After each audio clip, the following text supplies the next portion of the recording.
La politique en France à présent, François Bayrou est déjà sur tous les fronts. On vous a parlé de la gestion de la crise à Mayotte. En parallèle, les consultations se poursuivent. Des consultations et plusieurs objectifs. En premier lieu, former un gouvernement, mais il s'agit aussi pour le nouveau Premier ministre de prendre conscience de la situation politique et financière du pays. Il s'est entretenu hier avec le président de la Cour des comptes, Pierre Moscovici, le gouverneur de la Banque de France ou encore le président du Sénat, Gérard Larcher. L'objectif de ces rencontres, Alexandre Chauveau, c'est de faire un état des lieux global avant d'agir. Il avait promis, à peine nommé, un gouvernement compact dominé par des personnalités d'expérience. François Bayrou veut aller vite, d'où ses échanges avec les présidents de chaque chambre ainsi que les principaux représentants d'institutions financières.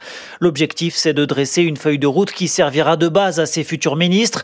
Alors d'où viendront-ils politiquement ? La droite, pour l'instant, demande des gages avant d'éventuellement donner son accord pour entrer au gouvernement. Nous ne renierons rien, mais notamment en garde François-Xavier Bellamy, alors que Bruno Retailleau a lui été reçu vendredi soir à Matignon pour tenter d'en savoir plus sur le plan de l'ancien haut-commissaire. À gauche, si les socialistes ont déjà dit qu'ils n'entreraient pas au gouvernement, ils posent deux conditions pour ne pas censurer, le non-recours au 49.3 et une totale indépendance vis-à-vis du RN, une mission comparée à l'ascension de l'Himalaya par François Bayrou lui-même lors de la passation des pouvoirs, mais presque taillée sur mesure pour celui qui appelle depuis plusieurs années au dépassement des clivages. Alexandre Chauveau du service politique d'Europe 1, notez que demain, François Bayrou recevra les chefs de différents groupes parlementaires à partir de 10h à Matignon.